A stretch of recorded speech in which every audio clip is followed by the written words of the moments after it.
오늘 말씀은 하나님께서 일하시는 방법에 대해서 함께 나누고자 합니다. 우리 그리스도인들, 크리스천들이 종종 하나님께서 역사하시는 때와 그 상황을 이해하지 못하거나 잠시 잊어서 갈등을 할 때가 많이 있습니다. 헤매고 갈등하고 두 마음을 품고 또 답을 알고 있지만 내 마음이 좀 더 강해서 자꾸 하나님의 말씀을 뒤로 하는 그런 상황이 많이 있습니다.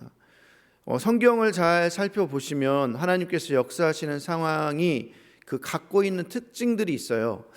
특별히 본문에 나타난 사가랴와 엘리사벳의 그 경우를 보시면 하나님께서 그 안에서 하나님의 그 경륜이 어떻게 인도하시는지, 그 역사하심이 있는지를 잘 드러내는 좋은 예가 이 안에 들어 있습니다. 세례 요한의 부모로서 하나님께서 이들을 통해서 역사를 어떻게 이루어 가시는지 오늘은 세 가지 정도로 보려고 합니다. 첫 번째는 하나님은 더 이상 기대할 것이 없을 정도로 어둠의 세력이 만연해 있을 때 역사하십니다. 하나님의 역사하시는 방법은 이렇게 처참할 때, 정말 어떻게 도망갈 곳도 없고 소망이 없을 때 역사하시는 경우가 많이 있습니다. 그곳까지 간다는 거예요. 그러니까 우리가 평안하게만 있을 수는 없어요.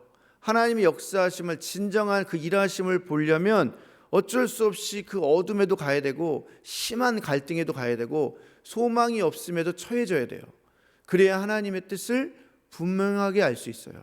내가 할 수 있을 때, 내가 평안할 때, 내가 좋을 때 역사가 이루어지면 우리 인간은 죄성이 많아서 교만해서 내가 좀 했구나, 내가 한 50% 담당했구나 이렇게 생각을 해요. 신앙마저도 하나님이 50 주시고 은혜 주시고 내가 열심히 실천해서 50 가고, 그래서 가운데서 만나서 100을 이루는 그 신앙, 이렇게 생각한단 말이에요. 그런데 물론 그것은 신앙을 생활하는 데, 발현하는 데 있어서는 아주 좋은 생각일 수는 있죠. 나도 그만큼 열심히 하니까. 그러나 내가 열심히 하는 것이 이미 그 마음속에 갖고 있는 생각이 되었기 때문에 결론적으로는 나중에는 그 본전 생각이 나요. 내가 열심히 했던 본전 생각이. 그래서 온전히 100% 하나님께서 하신다는 것을 우리가 경험하려면 나에게 소망이 없어야 돼요. 갈 곳이 없어야 돼요. 그리고 도저히 해결책이 없을 때 하나님께서 역사하시는 것을 경험하는 것이 큰 축복인 줄 믿습니다. 사가랴와 엘리사벳이 살던 당시에는 말라기 선지자가 이제 예언을 마친 후로부터 400여 년이 흘렀어요. 이스라엘 백성들이 하나님의 말씀을 들을 수 없었던 시기입니다. 또한 성경과 일반 역사가들의 기록에서 알 수 있듯이 헤롯의 잔혹한 통치가 지금 이루어지고 있어요. 헤롯이 어떤 왕이었는지 예수님의 탄생 때를 보면 우리가 알 수 있습니다. 그는 동방 박사들이 별을 보고 유대인의 왕을 찾아왔을 때 있었던 왕이었어요. 그런데 사실 그때 당시 유대인의 왕은 헤롯이었어요. 이 헤롯이 있는데도 불구하고 동방의 박사들은 그 유대인의 왕 앞에 나타나서 유대인의 왕을 찾아요. 그러면 내가 우리 교회 장로고 권사고 내가 목사고 내가 누구 담당인데 와가지고 자꾸 누군가를 찾아. 너 말고 진짜를 막 찾는단 말이에요. 그러면 기분이 나쁠 수 있겠죠. 그런데 헤롯 왕은 기분이 더 나빴어요. 왜냐하면 그만큼 악한 왕이었기 때문에 조금의 그런 틈을 보이지 않아요. 분명히 내가 왕인데 이들이 왕을 찾는다고? 이러면 기분이 나쁠 수밖에 없죠. 그러면 그 가운데 마음에 악한 마음이 생겨서 그 진짜 왕이라고 찾아왔던 그 유대인의 왕을 죽이려고 하겠죠.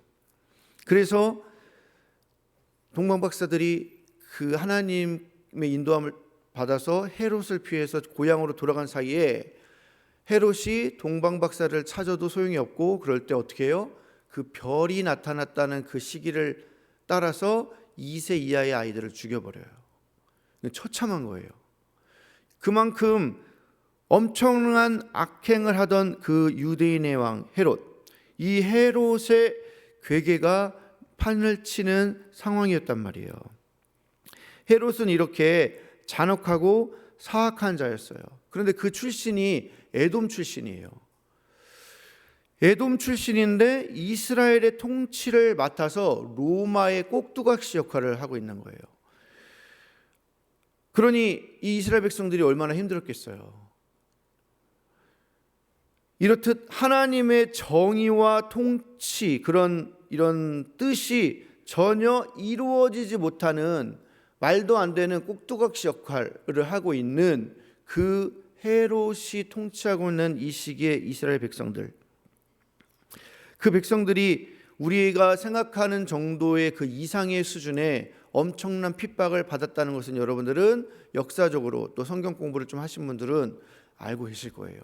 많은 사람이 죽임을 당했고, 고통을 당했고, 고문을 당했고, 핍박을 당했고, 도망 다녔고, 숨어서 예배를 드리고, 엄청난 일들이 그 당시에 벌어졌던 거죠. 하나님께서 사가랴와 엘리사벳을 통해서 위대한 선지자인 세례 요한을 보내십니다. 이 시기에 하나님은 이렇게 아무라고 더 이상 소망이 없는, 소망을 가질 수 없는 상황에 나타나셔서 역사를 이루어 가십니다.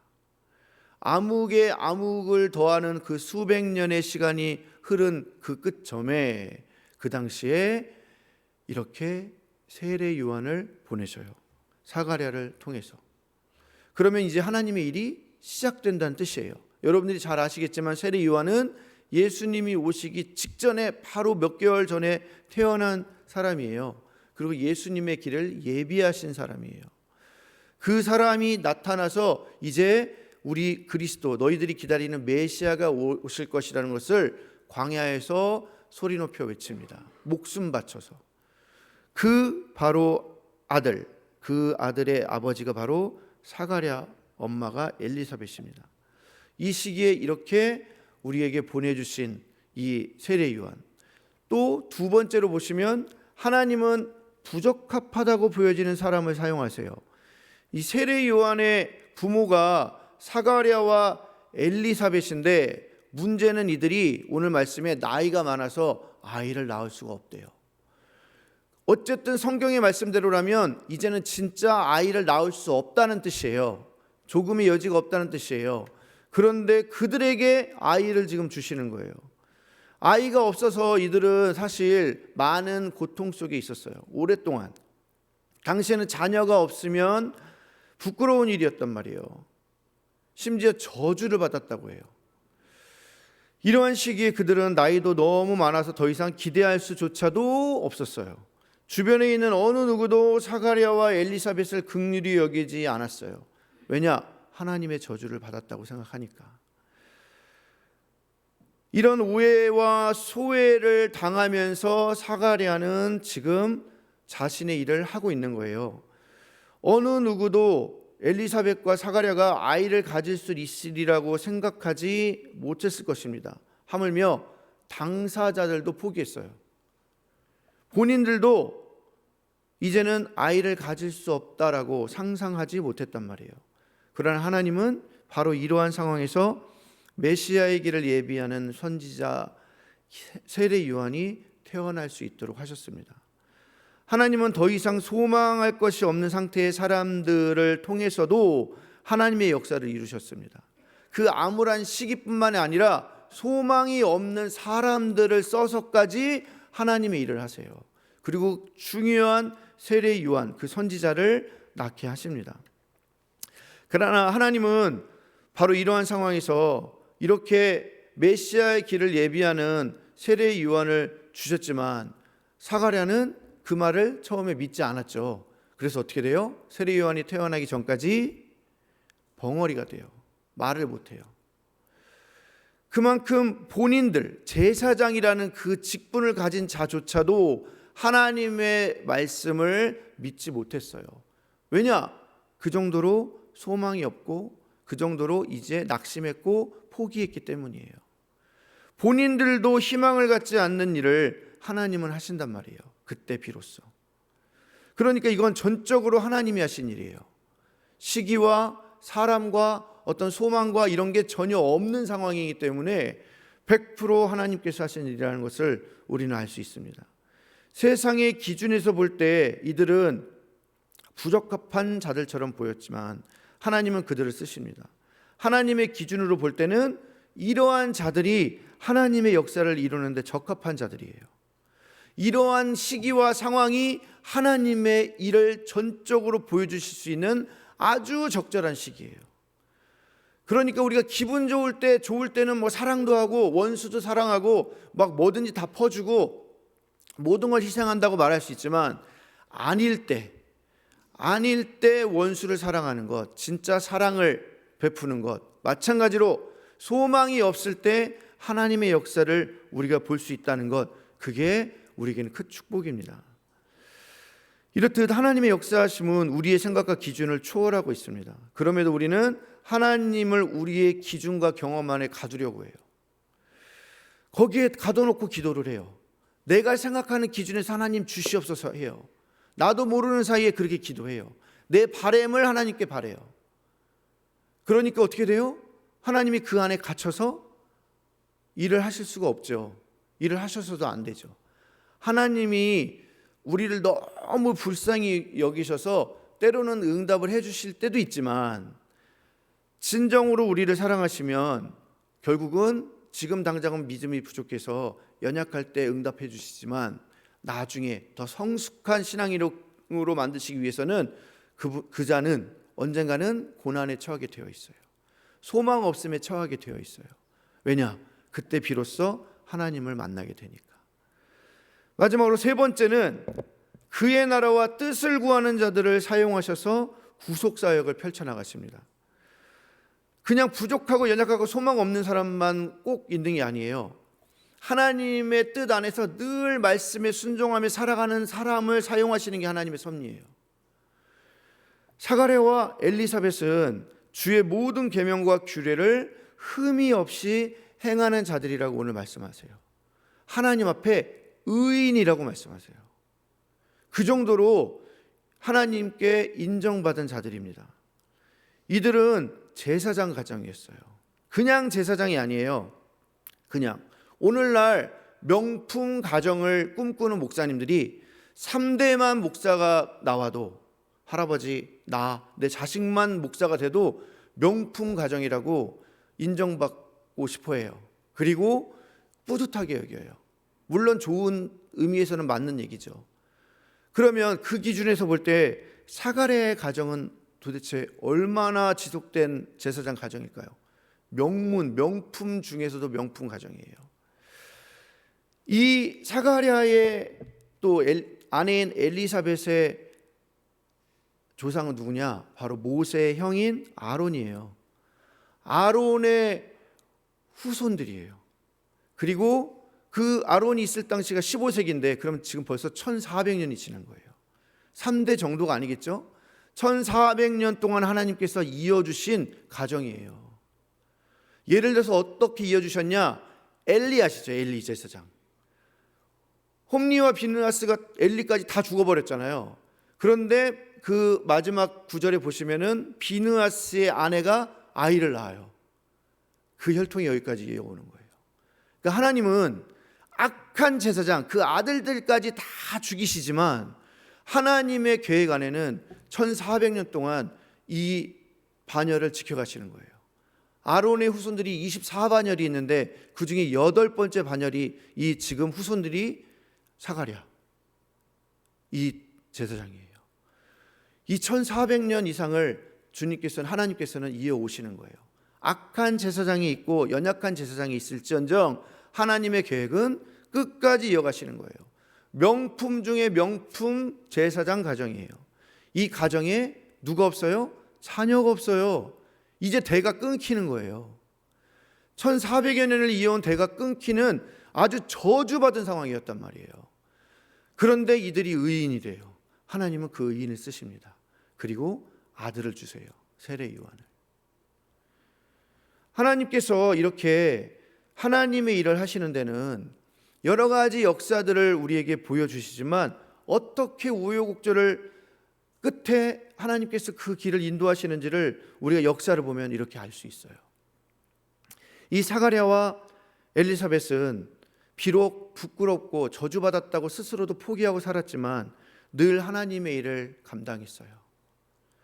24반년이 돌아가면서 자기 차례가 되면 1년에 2주 동안 예루살렘 성전에 올라가서 예배를 드려요. 일주일에 한 번씩 해서 2번씩.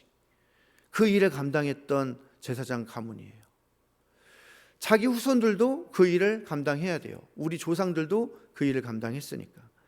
그리고 하나님 앞에 늘 흠없이 말씀을 지키고 규례를 지키고 율법대로 살았던 의인이라 칭함을 받았던 그런 제사장 가족이었습니다.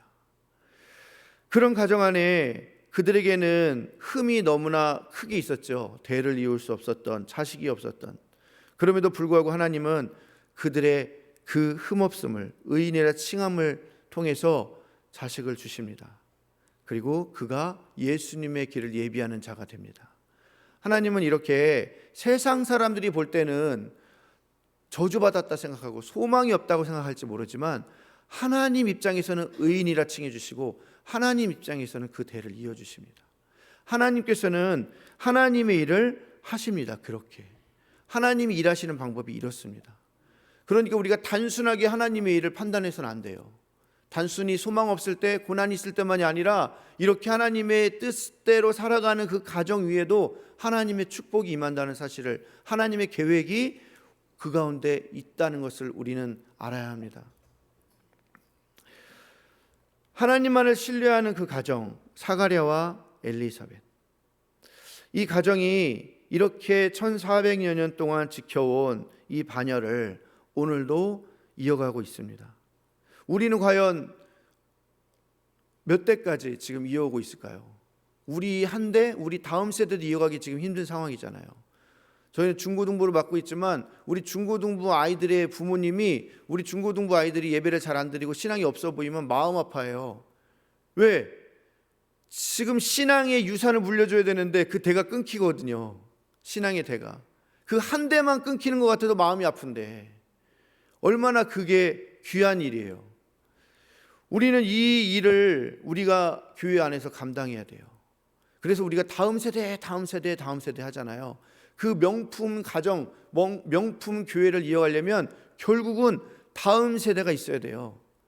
그런데 우리 교회의 가장 취약점이 뭐예요? 다음 세대 인원수가 없고, 다행히 그 작은 인원수지만 그 인원수가 믿음이 너무 굳건해요. 그게 우리에게는 큰 희망이에요. 그래서 여러분들이 그 친구들이, 그 다음 세대들이 이 믿음을 잃지 않도록 기도해 주셔야 돼요. 그리고 좀 더 욕심을 내서 인원수도 더 많이 늘어나서 더 많은 친구들이 우리 교회를 이어갈 수 있도록.